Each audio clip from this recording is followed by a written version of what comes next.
Hey everyone, so this is going to be sort of a part 2 to my previous video, but also it's kind of a new topic, so there's no need for me to really call it part 2 in the title or anything, and anything you need to refresh your memory on, I'll show here anyway. But whatever it is, a new thing, part 2, whatever, it's going to be weird. So what we're going to talk about is what was mentioned in the last video just one time. Here's that mention. But the piezoelectronics here is what we're going to get into about how these plane wings do not hold fuel. Yes, there is used a little bit of fuel on the plane, and we'll get into that, to spark the compressors that are generated from the piezoelectronics jet engines, Pratt Whitney. They'll show you how it's done. I really look forward to seeing how this part is going to expand on that, because at the moment I have no clue what he's on about. That's not to say I don't understand the words. Piezoelectronic, spark, compressor. No, that's fine. It's the order they're mashed together into that makes a big question mark pop out of my head. Piezoelectric, is it actually pronounced piezo anyway? Check this out. Dictionary.com.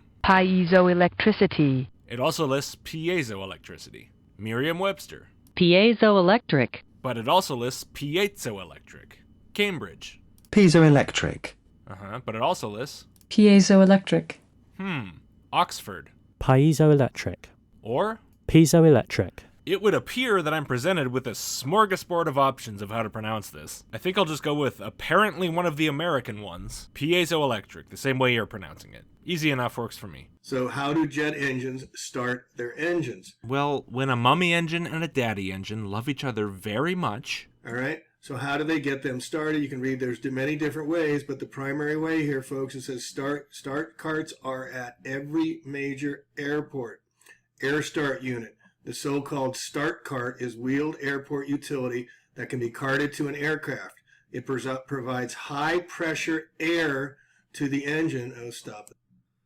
To the engine to start it. Let's read that again. No thanks, I got it the first time. Did you? Or more importantly, did you get anything else the article said? You basically skipped right to the end there. Check out how much more there is. I'm not going to waste much time on this, but let's get a bit of context here. In general, the main challenge with starting a turbine engine is ensuring there is sufficient airflow before introducing fuel. If the turbine blades are not pushing enough air through the engine, introducing fuel and beginning combustion will cause the engine to overheat and will damage it. This is called a hot start. So here we have the article that you picked as a reliable source of information telling us why any of these startup methods are even necessary, to prevent overheating when the fuel burn starts. So the compressor needs to be turning fast enough that it can feed enough compressed air into the combustion chamber so that combustion can work properly and no overheating happens. Several methods of starting the engine are presented, and you skipped all of them except the last one, the air start unit, or start cart, which you declared as the primary method of starting the engines. You should have read more carefully, because you might have then noticed that it's not the ASU but the APU, the auxiliary power unit. That's the primary method of starting most jet engines. See what it says there? Most jet engines use this method, referring to the APU. If you don't believe me, frequent flyers tell me if you recognize this sound.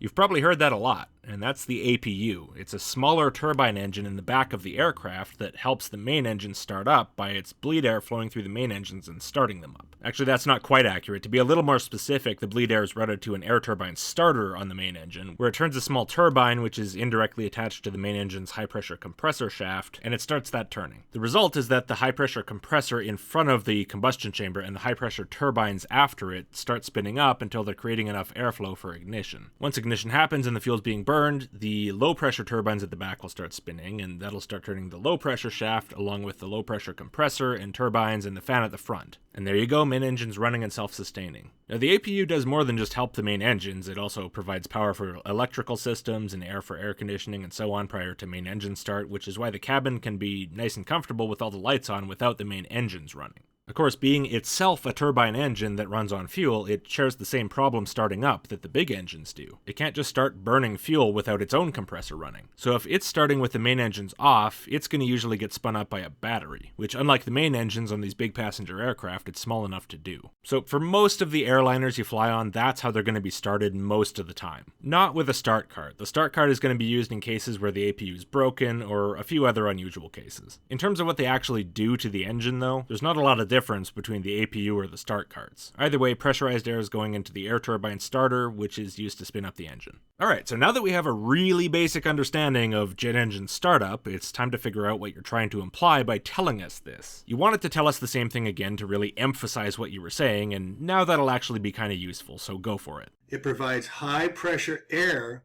to the engine to start it. This helps save the battery from wear due to repeated use at every major airport.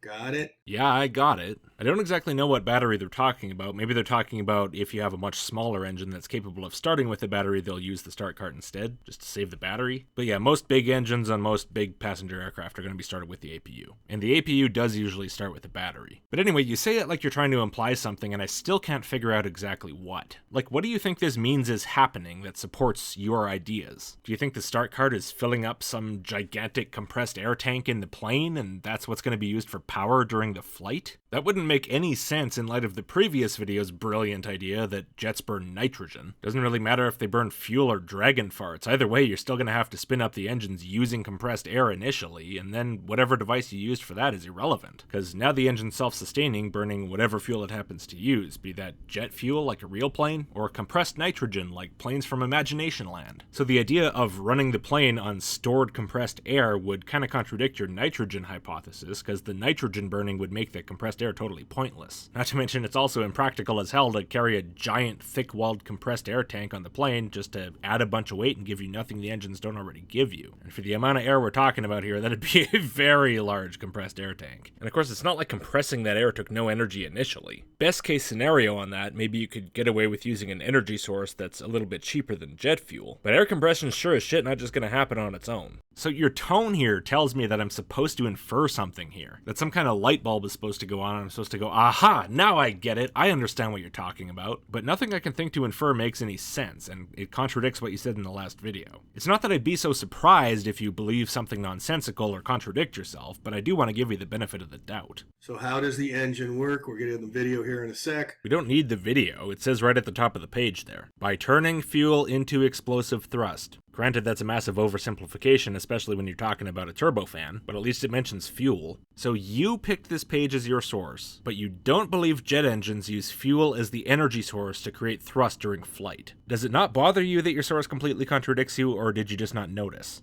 But here again, just to prove it. Suck, squeeze, bang, blow. Sounds like a fun night. That bang part, though, that's kind of the key thing right there. Do you think there is a bang? Like, constantly throughout the flight? Are we back to talking about nitrogen combustion here, or are we saying compressed air actually provides the energy, or... I'm honestly really confused what you even think is going on in the machine. At this point, all I really hope is that you come up with some sort of answer that's coherent. Regardless of whether it's true or false, I've pretty much lost hope for it being true, let's be real. The sucking sound, and it's like a hose nozzle, a garden hose where it narrows and creates more pressure. It's all about the pressure. That much is true, at least. Pretty much everything a jet engine does is about the pressure. Even the combustion of the fuel is to create pressure. Here you see in most modern jet engines. Would you stop repeating yourself? Stop repeating yourself? The fan alone can generate up to 90% of the thrust, 90% of the power, the pushing. Yeah?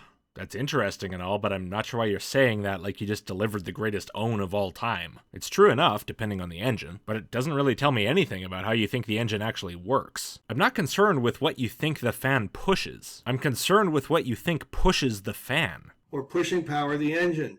To find out where the other 10% comes, we must continue to follow the air on its journey.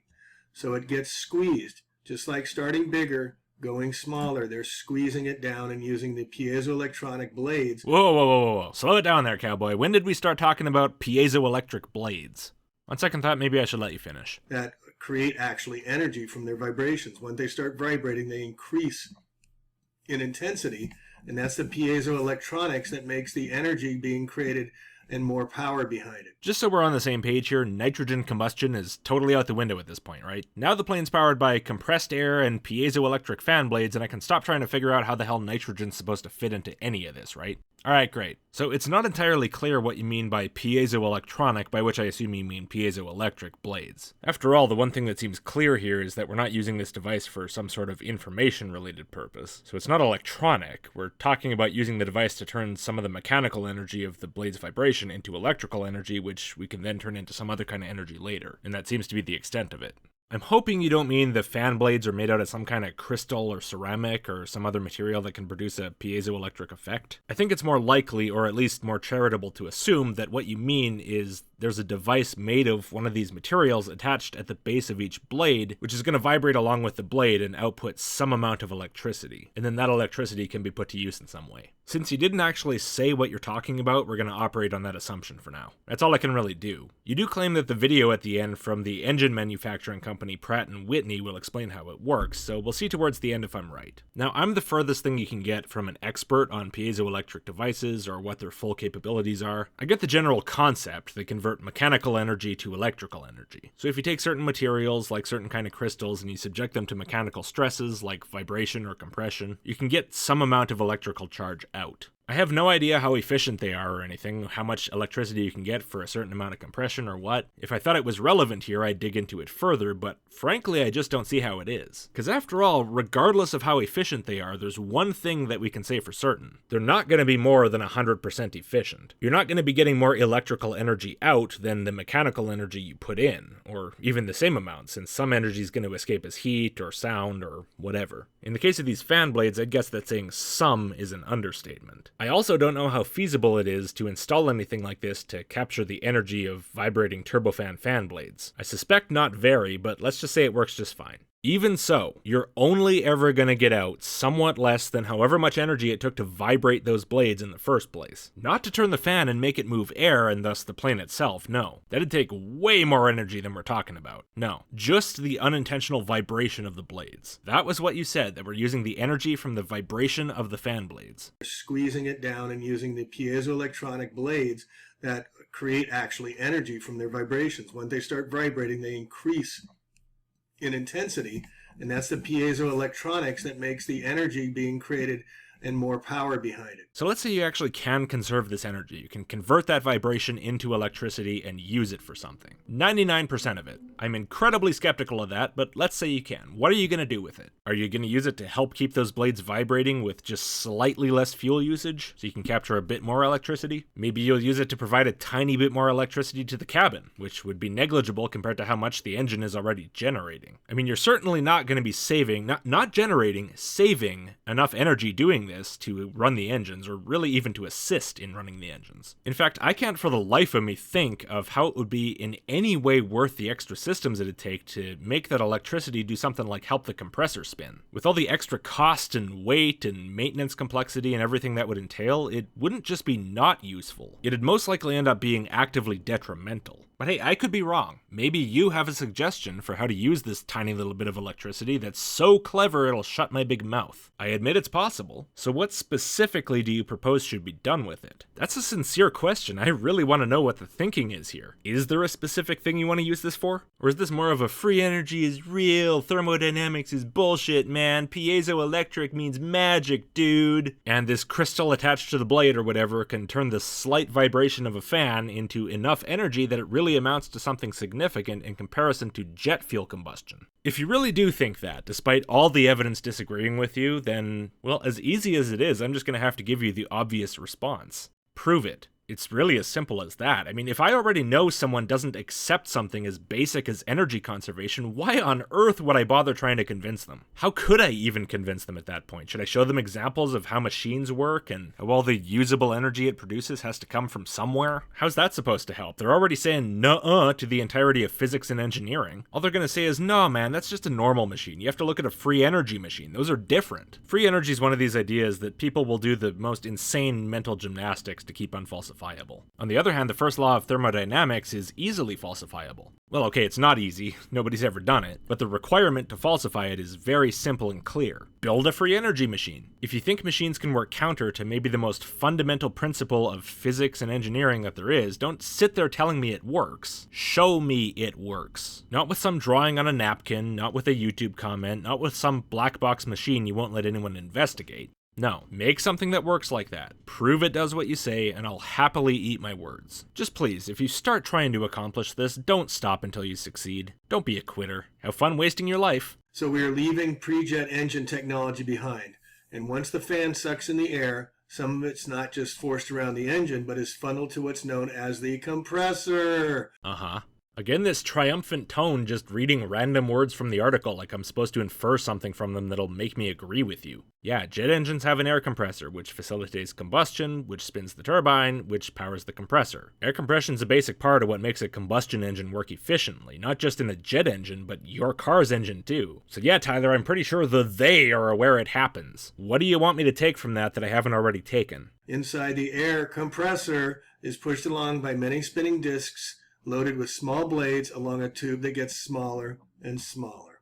This quickly squeezes the air, making it much more dense, hotter, and more explosive when the fuel is finally added. Get it? Yeah, I get it. Not so sure you do, though. 90% is all done by the compressors and the blades. Sure, but that's 90% of thrust, not energy generation. These are not the same thing. Let's take it down to earth. Think of a car. In the strictest sense, thrust may not be applicable because it's not moving by pushing gases around, but let's generalize thrust as push. What actually provides the push to the car? It's the tires pushing against the road, right? Which they have traction against. And that's it. If you're climbing a hill in your car, the only thing pushing you up is your tires pushing against the road. But a car's tires don't provide their own energy to turn, right? So what provides that energy? It's the running engine, right? Or if you prefer, the fuel combustion in the compressed air inside the cylinders inside the engine. Turn the engine off, and assuming you're on flat ground, that car is not going to have any more push, and it's going to roll to a stop. And similarly, if you turn the jet engine off, stop the combustion, that fan's not going to be able to keep up the really hard work of pushing all that air. It's just going to stop. If you really need a demo, here's one. This little fan creates some amount of thrust opposite the direction it blows air. Compared to a jet engine, it's hardly anything, but whatever little thrust there is, the fan itself creates 100% of it. If it was floating around in a zero-G environment with normal air pressure, it would be moving around while it ran. So then what happens if I do this? It turns off, stops spinning altogether. Why? The fan was generating 100% of the thrust, so why would it matter if I pull the plug? The fan's still there, right? If it was generating thrust, why can't it still? The answer should be obvious. It's because thrust and energy are not the same thing. One more little detail about what you said. You said it was the compressors and the fan blades providing this 90% of thrust, but that's not what the article says or means. They're not talking about the compressor, they're just talking about the fan on the front. You gotta read the words more carefully. In most modern jet engines, the fan alone can generate up to 90% of the thrust. And what they're talking about is the bypass air that's bypassing the compressor. The fan is not the compressor. This is the fan, this is the compressor. What the article's trying to tell you is that this airflow that's created by the fan that bypasses the core can provide up to 90% of the pushing of the plane. This bypasses the compressor too. And what works so hard to keep the fan turning as the fan works so hard pushing so much air? Hint, hint. Fuel is added to the compressed air, creating a highly volatile mix requiring a simple spark to burn. This is what happens in the combustion chamber. Up here, the combustion chamber, where they do add fuel. Yes, there is fuel added, but not in the amounts they're saying. Okay, and what it burns is fuel, not nitrogen, right? I'm still really confused why you brought that up in the first half when you credulously read Juan Flores' comment about it, and now you seem to have just totally forgotten about it. The way out of the jet engine is at the end of another tube full of spinning discs bristling with blades that are spun by the force of the expanding gas. This part is known as the turbine. Once at the end of the turbine, the gases leave the engine, exerting a force on the engine in the opposite direction. Yeah, and that's the remaining 10% of thrust they were talking about that's not produced by the fan. This is the thrust from the expulsion of exhaust gases. So if you really want to simplify the engine down into two basic pathways, the pathway of air blown by the fan that bypasses the core and the pathway through the core, then the core pathway, which is where the compression happens, provides only about 10% of the thrust. Obviously that changes in engines with different bypass ratios, but I'm just using the numbers from the article. However, that doesn't mean that you can just take out that core pathway and the engine will lose only 10% efficiency, because what happens in the core is responsible for 100% of the energy, which is ultimately responsible for all of the thrust, regardless of which object happens to use that energy to create thrust by pushing air. This is why people say they smell gas coming out of the engines. They smell gas. Which gas? Do you mean unburned jet fuel or some mix of exhaust products? Just tell me you don't mean gasoline. The ingenious part of the modern engine is that the intake fan compressor... I'm still not sure what point you're trying to make by saying compressor like that. Compressor. Get it? As if the engineers aren't perfectly aware there's a compressor in their engines. Mr. Engine, I'm afraid there was a complication during the operation. It appears our intern installed an air compressor in you by mistake. I'm sorry. Everyone knows jet engines compress air, dude. I mean, not everyone, but everyone who at some point got interested enough in this specific technology to learn the very basics of how it works. The argument here is not about whether there's a compressor. There is a compressor. That's just as basic a fact about the machine as the fact that it burns fuel to run the compressor. No, the argument is about whether the compressor operates because there's an energy source, like fuel, or if it does all that work compressing air by some kind of free energy magic. Like I said, your car also compresses air to create efficient combustion, but that doesn't mean your car is powered by compressed air in any meaningful sense, does it? Because the key point is what provides the energy to create that compression. The fuel. Exact same basic principle with the jet engine. The Gas station attendant. and all the people involved does not see the truth because they keep feeding fuel to the air Car. and they believe this is the only source of power. Drivers. Will not notice that because they see with their own eyes how their Car. is charged with fuel, and in all the Car. there is a power source. The Drivers. people notice because they see with their own eyes how the Car. is charged with fuel. By God, one, you're right. Cars run on compressed air. They have been lying to us the whole time. I'm never going to the gas station again. Combustion chamber and turbine are linked by a single shaft running along the inside of the engine.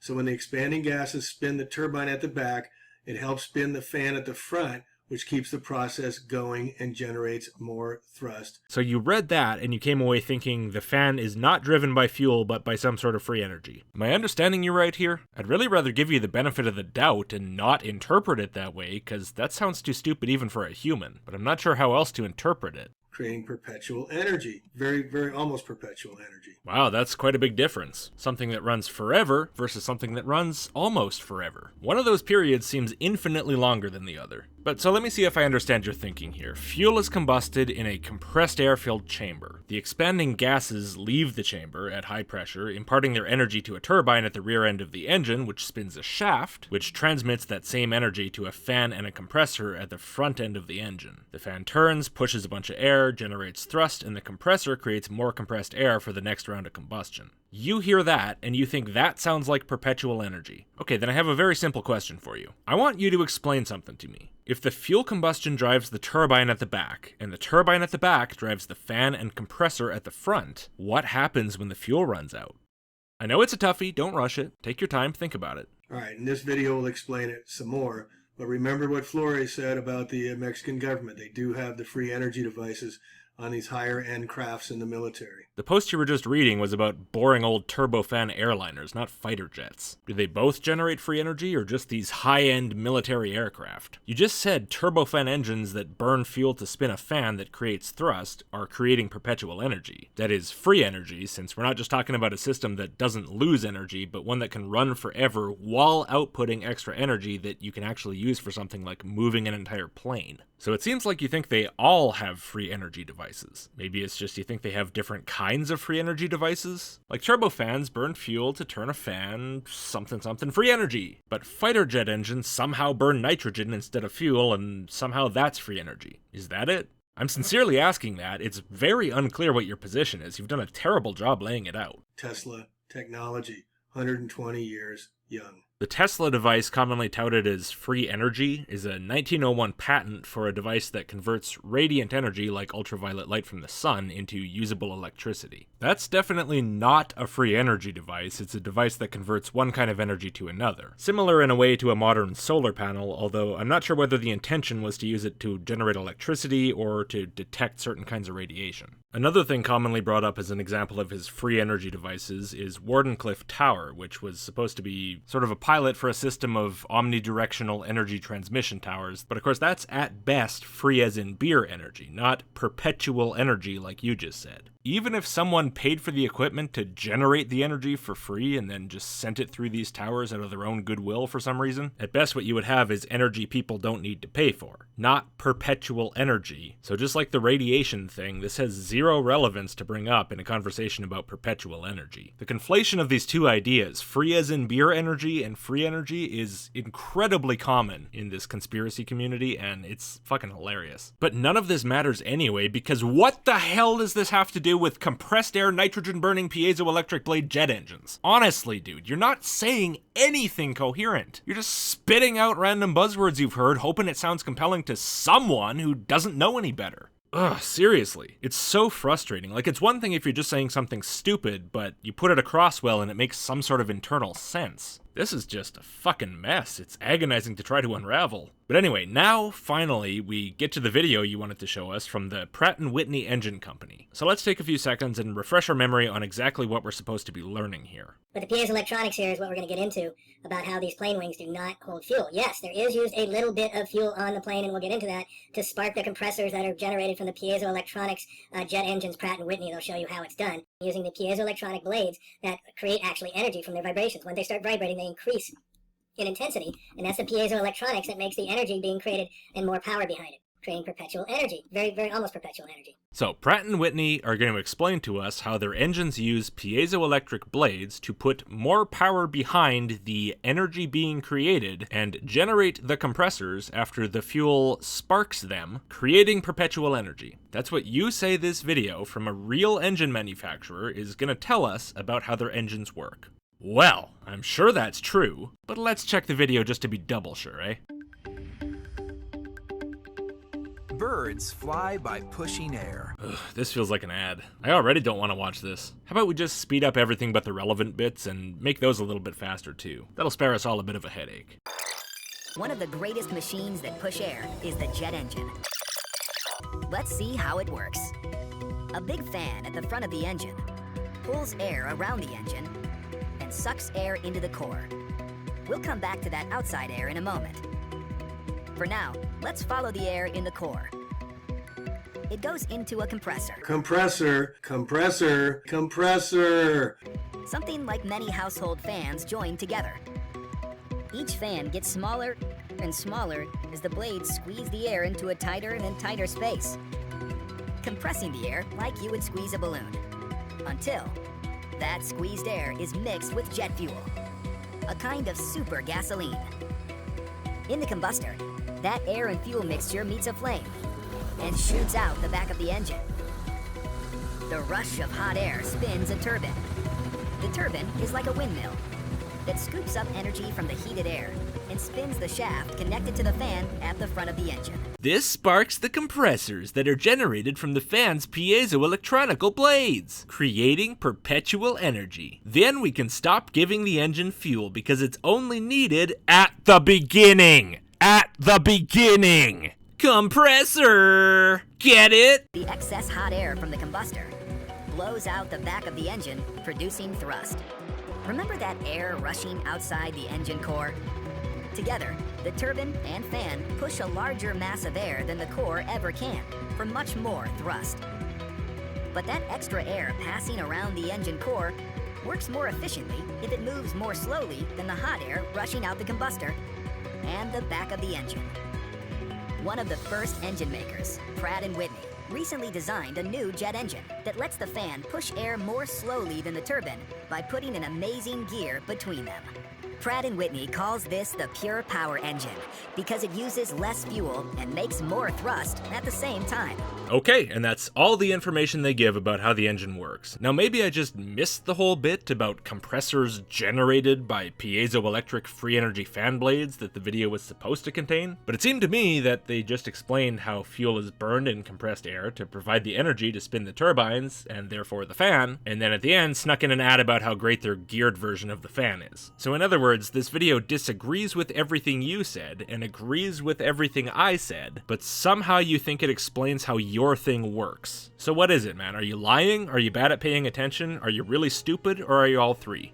Anyway, that concludes our first look at free energy jet engines. I'm not quite sure what to make of it, or if it was worthwhile, so I guess I'll leave that up to you. Next time we'll move on to something else. If you want to get early access to that video, sign up to my mailing list at list.logicked.com. I'm almost at 3,500 people on there, and a lot of them seem happy to get the early videos. If you want to get videos even earlier, you can consider supporting the channel on Patreon or Subscribestar. My $5 and up supporters get videos before anyone else in the world. Well, thanks for joining me on this weird adventure. I appreciate you all. See you next time.